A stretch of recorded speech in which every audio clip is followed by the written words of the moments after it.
guys, so we're just heading out on a couple of errands today. My number one errand is to find a pillow. For years I've been struggling along with these really cheap, like, I don't know what they are, polyester filled pillows. You know, and you go to sleep but you wake up like with a really bad neck crink the next day. The kind of ones that you get at TT1000 and most of the sort of markets and local shops. But there is a specialist bed shop and apparently they have better pillows. So I'm going to go there today and I'm going to check it out. So what I'm looking for is a slightly firmer pillow. Not too big and floofy and not too thin and hard, but something in the middle, as you know, Goldilocks and the Three Bears would say. So something just right. I'm going to go and look for that. I'm going to pop past Patel's to get some snacks. There's a dermatology centre that I just want to pop into because I want to make an appointment, and yeah, just going to head around town and see what's going on. So my plan this morning is to go and find the bed shop. This used to be in Kigali Heights, which is a big shopping centre opposite the convention centre, only when I popped in, it had moved. I managed to find it on GPS, but I don't have a phone holder yet. I'm still waiting on it to arrive from AliExpress, so I'm guessing where I'm heading. Looks like it's somewhere around Woodlands.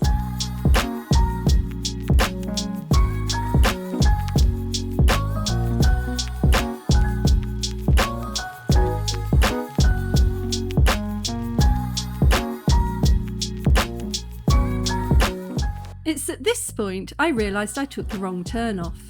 So here's a little look at the back streets of Gachuriro.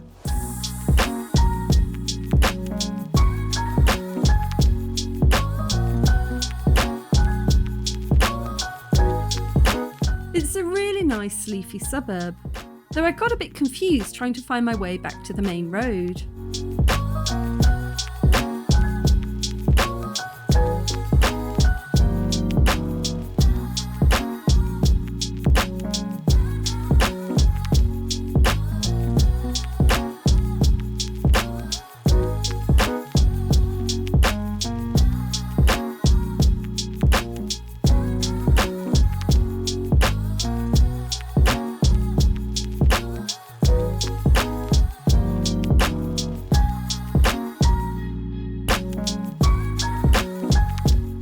Right, take two. I think it might be down here.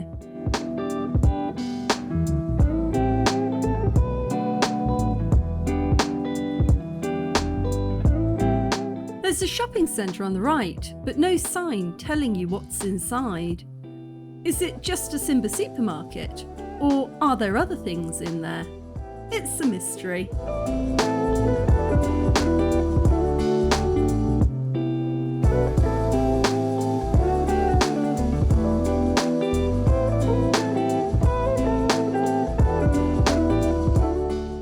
Right, let me pull up and figure out where on earth I am. I'd been there for 2 minutes when a security guard came over to tell me no parking. I'm literally just looking at my phone. I'm not blocking the road, I'm not in front of anybody's house, I'm not disturbing anyone. I'm just looking at my phone for directions.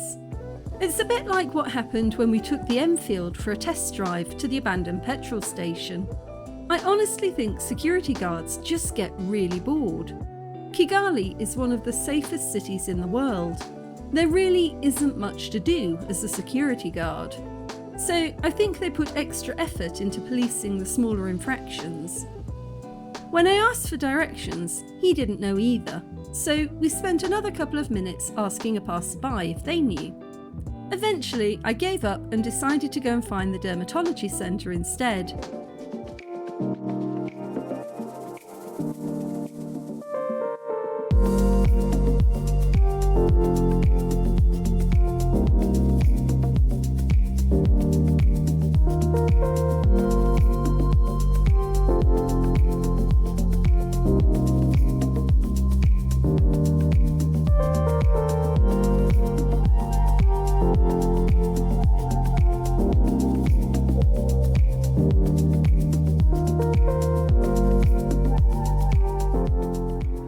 heading back down past the Woodlands roundabout, so named because there used to be a supermarket there called Woodlands.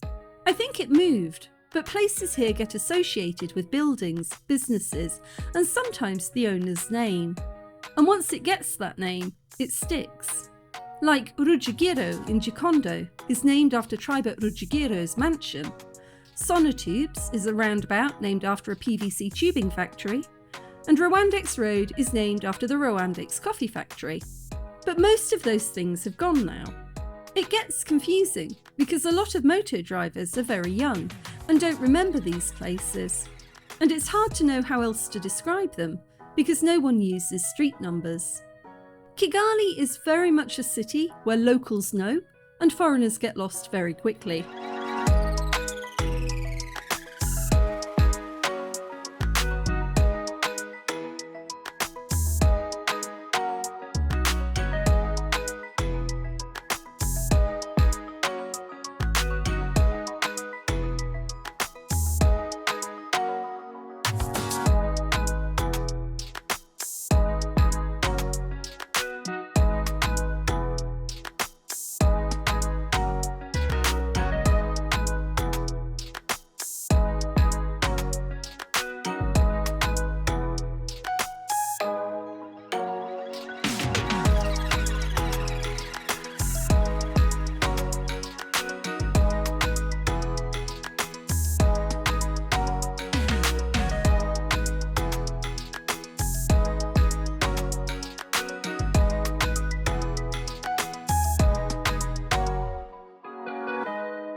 That's SP petrol station on the left, where we started our drive to Stafford coffee shop the other week.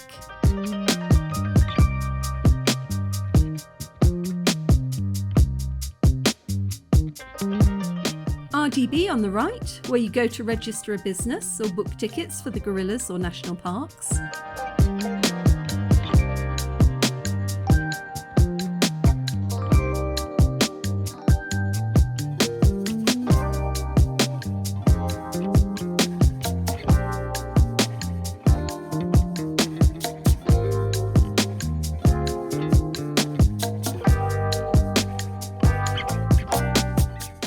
To turn left here, but you can't, so we're going to go round the roundabout by the convention centre.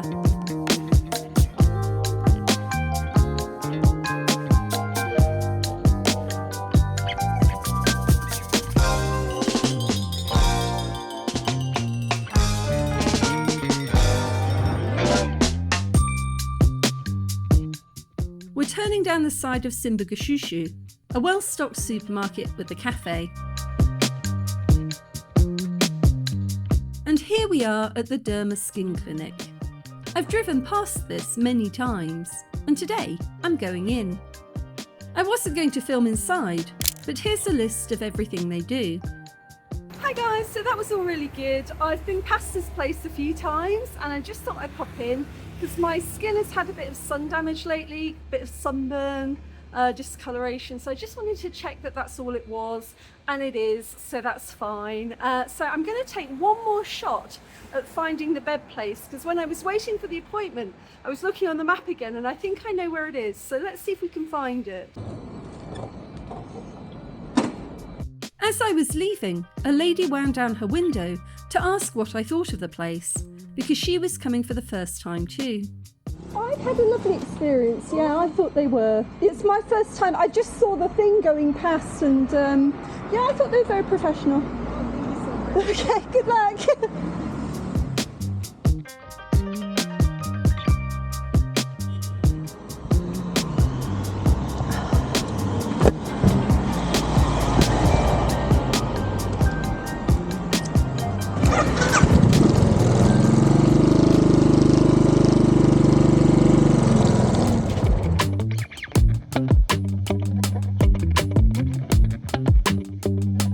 Parliament up on the left.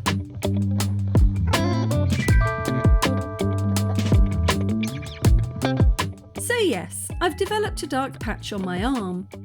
It looks like sun damage, but I hadn't noticed it before and I wanted to get it checked out. The clinic was lovely and air conditioned. The staff were friendly. I paid $20,000 for the consultation, which is the same rate you'd usually pay to see a GP. Then I paid a further $20,000 for an examination where they used a magnifying tool to examine the discoloration, and they also checked out some moles that I have on my shoulder. I have quite pale skin and burn really easily, and I'm also forgetful, and I don't always put sun cream on before leaving the house. This is more of a problem now that I ride a motorbike and have less protection from the sun when I'm out and about. I tend to wear a long-sleeved shirt or biker jacket to keep the sun off, but it's hard to resist the urge to roll up my sleeves on a hot day. I think most Americans would faint at the thought that you can see a specialist and get a full checkup for under $30. Not so shocking for Brits like myself, as under the NHS you don't pay for these things directly, they're paid for through our taxes. But I would probably have had to wait several weeks to get an appointment. I thought I was just going in to make an appointment today, but they saw me straight away. I had a similar experience when I blew out my ACL last year and ended up at Mediheal Clinic. I got an MRI scan and a CT scan for under $100, and the whole thing took place in a couple of hours. Here's the MTN centre on the right. This is where you go to get a SIM card if you didn't get one at the airport. But avoid the supermarket unless you've taken out a second mortgage.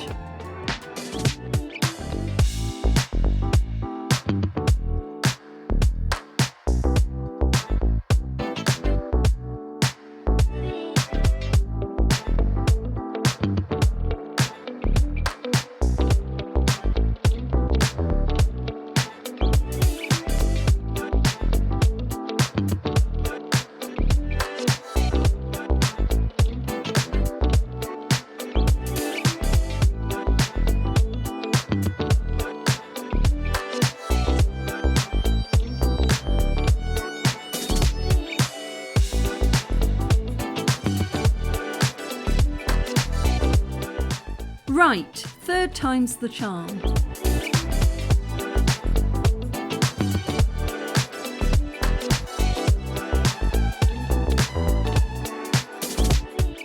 And bingo, the Siesta Bed Company.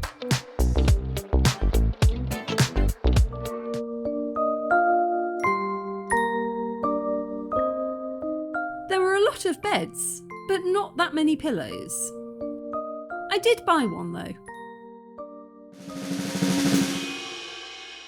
So I went to try and find a decent pillow today and I failed. I went to one of the poshest bed shops that I could think of and they only had 3 types of pillows. 2 were memory foam. One of them was just like a normal block of memory foam. But again, when you put your head on it, it sank too much, and I would have been willing to try it out, but it was 70,000 francs. So for that, I would pay 70,000 francs if it was the perfect pillow, if it was absolutely what I was looking for, but it wasn't. It was too soft, and I felt I'd have the same problem. And the other one was a really bizarre shape. It was like a curve like that, and it felt like the curve went under your neck, and your head was like that. And I was like, what is the point of this pillow? Maybe that works for some people, definitely not for me. And that was like 70,000 or 80,000 as well. So the lady at the bed shop was so nice that I felt very, very bad leaving without anything. And so I spent 24,000 on their cheapest pillow.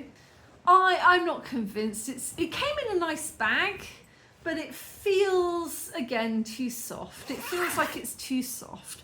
But this was quite an expensive pillow, and I'm going to give it a go. So it's got a nice sort of, I don't know, it comes in a zip like that, and inside is a decent pillow, but I'll be honest, it feels like the ones you get at T2000 again. It just feels like, look at that, it's so soft. I think I'm just going to have the same problem. But if anybody knows where I can find a firm pillow in Kigali, because that's what I need a firm pillow, like The width of the one at the bed shop was perfect, but it just wasn't firm enough. So if anybody knows where I can find a firm pillow in Kigali, let me know please, because I'm dying. I'm literally dying of sleep exhaustion trying to find one. And now it's time to get some lunch. As I was preparing to leave, a lady came towards me wearing a parking attendant's uniform. So how much? How much? Är du käkar med franga? How much? Nangahe? Huh? Do I pay for the parking?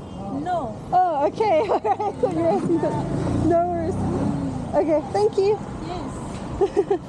I'm often very uncertain when leaving parking spots. At most places in Kigali, motos park for free, but cars have to pay. It's usually only 100 or 200 francs, but it can vary.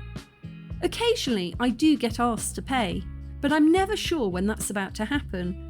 Being British, I'm in a constant state of confusion anyway, so I generally just faff about and then leave.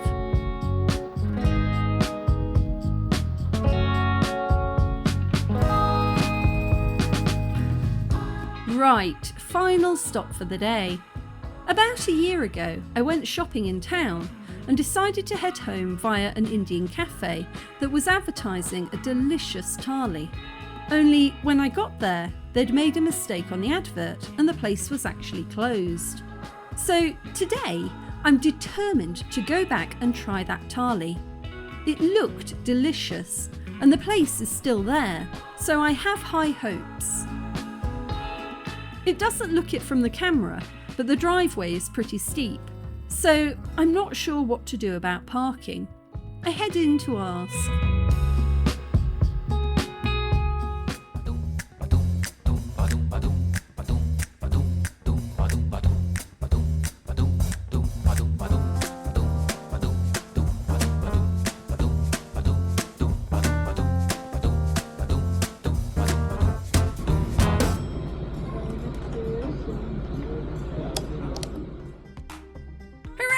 I eventually got parked.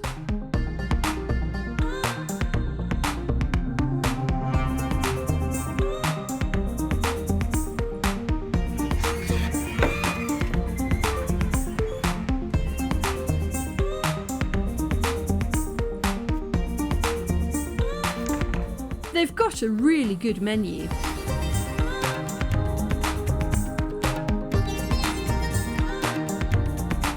But this is what I'm here for, the thali.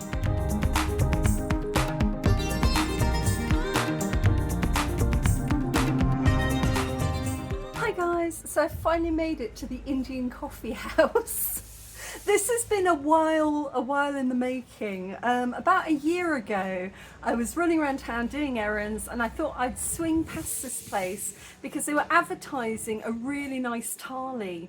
And it was a Monday, but they'd made a mistake on the advert saying that they were open on Monday. So I went and did all of my running around, all of my errands, and I came here to get something to eat and they were closed. And I was so disappointed because I really like thalis. They're basically a mixture of dishes. So if you don't know what you like with Indian food, you ask for the thali and it's a little bit of everything. So you can try a bit of everything and see how you feel. It's very much like when you go to Habasha and they give you the injera bread with a little bit of everything on and you can just pick and choose what you want to try. So I've come here today, I've just been running around, I've bought a pillow, and what else have I bought today? I bought a pillow and went to the Derma Centre. So I'm hungry now and I've just ordered the meat thali, so you can get a vegetarian one and you can get a meat one. The meat one is 10,000 and I think the vegetarian one is something like 8,000, 8,500. But I'm kicking off with a mango lassi and it looks delightful. I mean, look at that, it's absolutely gorgeous and it's a really hot day. It looks like there might be storms coming in, so this is perfect. Let's give it a try. Oh wow, oh wow, That is the best mango lassi that I've had in Rwanda. If you don't know what a lassi is, it's like a fruit milkshake, but it's made with thick yogurt, so it's very thick. And this is really nice and tart and mango-y and perfect. It tastes a bit like sherbet. Really thick, it's so good. Definitely recommend.